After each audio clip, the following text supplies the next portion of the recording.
கிருத்திகை நட்சத்திர தோஷ வழிபாடு. கிருத்திகை நட்சத்திரின் முழுமையான நாழிகை 56. கிருத்திகை நட்சத்திரத்தில் பிறந்தவர் கல்வியில் சிறப்பாக பெறுவார்கள். சிறந்த வியாபார சிந்தனை உடையவர்கள் இருப்பார். அறிவாற்றல் மிக்கவர். இவர் பிறரால் பாராட்ட பெறுவீர்கள். எது செய்தாலும் அதை திட்டமிட்டு நிறைவேற்றுவதில் வல்லவர்கள்.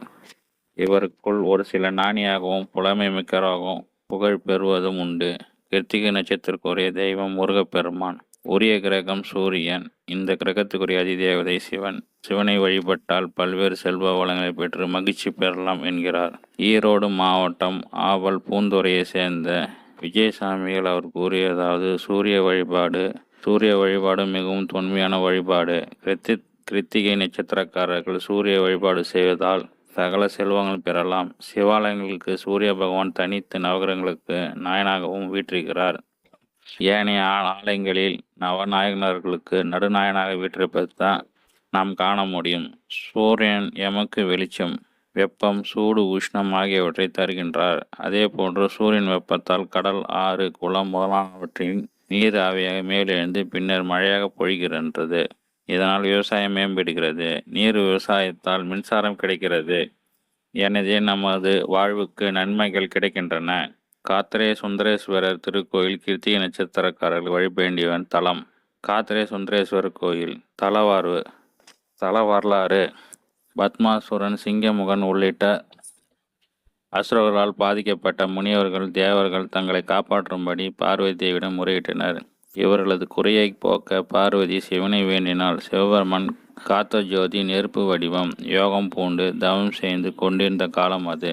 அம்மனின் வேண்டுதலால் தவம் கலைந்த சிவன் கார்த்திகை சுந்தரேஸ்வரர் என பெயர் கொண்டு தன் நெற்றிக் கண்ணை திறந்தார். அதிலிருந்து 6 ஜோதிகள் புறப்பட்டன. அந்த பொறிகள் ஒன்றிருந்து கார்த்திகேயன் என முருகன் பிறக்க காரணமாயின. இத்தலம் இறைவனிடம் இருந்து 6 தீப்பொறிகள் காஞ்சஜான பிரகாசம் தோன்றியதால் இவ்வூர் காஞ்சன் நகரம் என்று பெயர் பெற்றிருந்தது. காலப்போக்கில் காஞ்சன் நகரம் பொன் நகரம் ஆனது. தன் தோற்றம் காரணமாக இருந்த இத்தலம் இறைவனை கார்த்திகேயன் தினமும் வழிபாடு செய்வதாக ஐதீகம். கார்த்திகை சுந்தரேஸ்வரர் என்றால் 6 வித ஜோதிகளை உருவாக்கும் சக்தி படைத்தவர் என்பது பொருள். கிருத்திகை நட்சத்திரக்காரர்கள் கிருத்திகை நட்சத்திரம் அன்றோ பிரதோஷ நாட்களில் இந்த கோவில் தீபமேற்றி வழிபாடு செய்தால் வளம் பெறலாம் என்பது நம்பிக்கை. திருமண தடை உள்ளவர்கள் கிருத்திகை நட்சத்திர பெண்களை புண்ணிய நதி திறத்தால் இத்தல அம்மனுக்கு அபிஷேகம் செய்தும் சுமங்கலி பூஜை செய்து வழிபாட்டால் விரைவில் திருமணம் நடக்கும் என்பது ஐதீகம். கிருத்திகை நட்சத்திரம் அன்றி பிறந்த பெண்கள் வெள்ளிக்கிழமை அல்லது கிருத்திகை நட்சத்திர நாட்களில் இந்த கோவில் தரிசனம் செய்தால் சிறந்த மன வாழ்க்கை அமையும். வெள்ளிக்கிழமை தோறும் இரவு சட்டநாதருக்கு சிறப்பு வழிபாடு செய்யப்படுகிறது. கிருத்திகை நட்சத்திர குணம் செல்வந்தராகவும் திறமை மிக்கவரும் இருப்பார்கள். கலைகள் ஆர்வமுடன் கற்கும் சுபாவம் இருக்கும். மனதில் மேன்மை கொண்டிருக்கும். பெண்களுடன் நட்புடன் பழகும் இயல்பாக பெற்றிருப்பார். கல்வியில் ஆர்வம் இல்லாவிட்டாலும் வாழ்க்கையை தேவையான தகுதியாகவும் இவர்களிடம் இருக்கும். கோவில் செல்லும் வழி மயிலாடுதுறையிலிருந்து பூம்புகார் செல்லும் வழியில் 8 கிலோமீட்டர் தூரத்தில் காஞ்சா நகரம் அமைந்துள்ளது. மெயின் ரோட்டில் இருந்து பிரியும் ரோட்டில் 1/2 கிலோமீட்டர் சென்றால் கோவிலை அடையலாம். தோஷம் நீங்க. கிருத்திகை நட்சத்திரத்தில் பிறந்தவர்கள் வெள்ளிக்கிழமை அதிக நன்மைகள் தரும் தினமாக அமைந்திருக்கின்றது. இந்த நாளில் கிருத்திகை நட்சத்திரத்தின் நல்ல மின்காந்த கதிர்வீச்சுகள் பூமியில் படரும். அது மிகவும் நல்லது. அத்தி மரம் கிருத்திகை நட்சத்திரக்குரிய மரமாகும். இம்மரத்தின் உடலில் பால் நிரப்பி இருக்கும். அந்த பால் கார்மேகங்களை தன் பக்கம் இழுக்கும் குணம் கொண்டது. இதன் குச்சிகளை எரித்தால் அதன் புகை மழை பொழியும், கருமேகங்களை வரவழைக்கும் என்று வானவில் மூலிகை சாஸ்திரம் கூறுகிறது. கிருத்திகை நட்சத்திரத்தின் கெட்ட கதிர்வீச்சுக்கள் மனித உடலில் படும்போது பல வகையான உடல் மாற்றம், மனம் மாற்றம், நோய்கள் உண்டாகின்றன. இதுக்காக கிருத்திகை நட்சத்திர தோஷம் என்பார்கள். இந்த தோஷத்தை நோய்களை நீக்க இந்த நட்சத்திரத்தில் பிறந்தவர்கள் அத்தி மரத்தை 20 நிமிடம் கட்டிப்பிடிக்கலாம் அல்லது அதன் நிழலில் உட்காரலாம். சூரியன் நாடு பொருளாதாரத்தின் வளர்ச்சியை காண்கிறது. எனவே 12 காலமாக நமது முன்னோர்கள் சூரியனை வழிபட்டு வந்தார்கள். சூரியன் யார்? அவர் சிவசூரியன், சிவபெருமானின் அஷ்ட மூர்த்தங்களில் ஒருவர். சிவபெருமான் முக்கணில் ஞானக்கண்ணாக உள்ளவர். இதனால் சூரியனை சிவபெருமான் கொண்டு வழிபட்டு வருகிறோம். சிவாலயங்களுக்கு சிவசூரியனுக்கும் தனி சன்னதி உள்ளது. இச்சூரியனுக்கே பூஜைகள் செய்த பின்னர் ஏனைய பூஜைகள் செய்யப்படுகின்றன. அதேபோல் எல்லா ஆலயங்களும் நவகிரக சந்தி நிதானத்தில் நடுநாயனாக உள்ளவர் சூரியனே ஆவார். ஒரு ஜாதகப்படி ஆயுள், வீரியம், இருதய பலம், துணிவு, தலைமைத்துவ தன்மை என்பவற்றை கொடுப்பவர் சூரியன் ஆவார். ஒருவன் தந்தையுடன் நிலைப்பாங்கை அவரின் ஜாதகத்திலே அறிந்து கொள்ள முடியும். ஆகவே ஜாதகத்தில் சூரியன் நிலை முக்கியமாக. இவ்வாறு விக்கிர வடிவில் சூரியனை வழிபாடு நாம் தினமும் எமது இருக்கண்களால் பார்க்கும் சூரியனை விரத அனுஷ்டானங்கள் வழிபடுவது வழக்கம். கிருத்திகை தோஷம் உடையவர்கள் ஞாயிற்றுக்கிழமை விரதம் இருந்து காலையில் வீட்டில் இருந்தவாறு சிவப்பு பூவும் நீரும் கைகளில் ஏந்தி சூரிய பகவானை என தோஷங்களை போக்கி வேண்டி பூவையும் நீரையும் சூரியனை பார்த்தவரே பூ மரத்தடியில் போட்டு வணங்கவும் 108 தடவை இதனை செய்யலாம். கோவிலுக்கு சூரியனுக்கு அபிஷேகம் செய்யலாம். சர்க்கரை பொங்கல் நைவேத்தியம் கோதுமை தானம் கொடுக்கலாம். சிவப்பு பட்டு சிவப்பு பூமாலை அணியலாம். சிவப்பு பூவால் அர்ச்சித்து வழிபடலாம். தினமும் சூரிய கவசம் படிப்பது மிக பலனை தரும். சிவராத்திரி விரத முறை. கிருத்திகை நட்சத்திர கால சிவராத்திரி விரப்பது நல்லது. சிவராத்திரி விரதம் அனுசரிப்பவர்கள் அன்று முழுவதும் சாப்பிடக்கூடாது.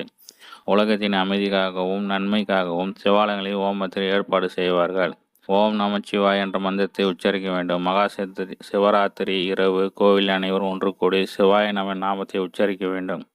இரவு 4 ஜாமங்களில் சிவலிங்க அபிஷேகம் செய்து பக்தியுடன் வழிபட வேண்டும். முதல் ஜாமத்தில் அரிசி, 2ஆம் ஜாமங்களில் கோதுமை, 4ஆம் ஜாமத்தில் அரிசி உளுந்து பயிர் திணை ஆகியவற்றை அச்சதாக சிவலிங்கத்திற்கு சமர்ப்பிக்க வேண்டும். முதல் ஜாமத்தில் தாமரை பூக்களும், 2ஆம் ஜாமத்தில் தாமரை மற்றும் வில்வத்தாலும், 3ஆம் ஜாமத்தில் அருகம்புல்லாலும், 4ஆம் ஜாமில் தாழம்பூ செண்பகம் நீங்களான மற்ற மனம் கமழும் மலர்கள் அர்ச்சனை செய்ய வேண்டும். ஆடி கிருத்திகை அல்லது கார்த்திகை நட்சத்திரம் முருகப்பெயர் நட்சத்திரமாகும். மாதந்தோறும் வரும் கிருத்திகை நட்சத்திரம் சிறப்பானது. ஆடி மாதத்தில் வரும் கிருத்திகை நட்சத்திரம் மேலும் விசேஷம். சிவபெருமானின் நெற்றிக்கணி இருந்து வந்த தீப்பொறிகள் சரவண பொய்கள் 6 குழந்தைகள் மாற அந்த குழந்தைகள் சீராட்டி பாராட்டி வளர்ப்பு பொறுப்புக்கு 6 கார்த்திகை பெண்களிடம் ஒப்படைக்கப்பட்டது. சூரபெருமான் அழித்து தேவர்களையும் மக்களையும் காக்க அவதரித்த ஆறுமுகனை வளர்த்த கார்த்திகை பெண்கள் போற்றும் வகையில் கிருத்திகை விரதம் திருநாளாக கொண்டாடப்படுகிறது. உலகம் உள்ள தமிழ் மக்கள் தங்கள் பிரார்த்தனைகளை நேர்த்தி கடனை செலுத்தும் முக்கிய நாளாக இந்த நாளை கொண்டாடுகிறார்கள். எல்லா முருகக் கோயிலிலும் பல்வேறு சிறப்பு வழிபாடுகள், அபிஷேகம், அலங்காரம், அர்ச்சனை, வீதி உலா என விமர்சையாக நடைபெறுகிறது. காவடி பிரான கந்தனுக்கு அவரவர் வேண்டுதலுக்கு ஏற்ப பால் காவடி, பன்னீர் காவடி, புஷ்ப காவடி, மச்ச காவடி, சேவல் காவடி, தீர்த்த காவடி என பல்வேறு விதமாக காவடி எடுத்தும் அழகு குத்தியும் நேர்த்தி கடனை நிறைவேற்றி சிறப்பு பிரார்த்தனைகள் நடத்தியும் அனைத்து பரவசம் அடைகின்றன. கோவில்களையும் வீடுகளையும் பொங்கலிட்டு அவரவர் குடும்ப வாழ்க்கைப்படி விரதம் இருந்து கந்த புராணம் பாராயணம் செய்து வணங்குகின்றன. பழனி முருகனை இருந்த இடத்தில் இருந்த மனோசீகமாக வழிபட்டாலும் பழனி என்ற பெயரை சொன்னால் நம் தீவனை நீங்கி என்பது அருளாளர்களின் வாக்கு. முருகப்பெருமான் இத்தலத்தில் பல்வேறு அற்புதங்களை செய்கிறார். ஜோதிட சாஸ்திர விதியின்படி முருகப்பெருமான் செவ்வாயின் அம்சம் ஆகிய செவ்வாய்கிரகத்தில் ஏற்படும் திருமண தடை, செவ்வாய் தோஷம், கர்ம புத்திர தோஷம், மண் மனை சொத்து வழக்குகளின் பிரச்சனைகள், சகோதரர்கள் சங்கடம், குரு திசை செவ்வாய் திசையால் பாதிக்கப்பட்டவர்கள் இந்த கிருத்திகை தினத்தில் கந்தவேலை வணங்க அனைத்து கவலைகளும் பிரச்சனைகளும் தொல்லைகளும் தொந்தரவுகளும் நீங்கி வாழ்வில் சகல சௌபாக்கியம் சேரும். குழந்தை பாக்கியம் கிடைக்கும். கடன் தொல்லை அடியோடு நீங்கும். நம்பிக்கையுடன் மனம் முருக பிரார்த்தித்து சகல நலங்களும் பெறுவோம் என்கிறார்.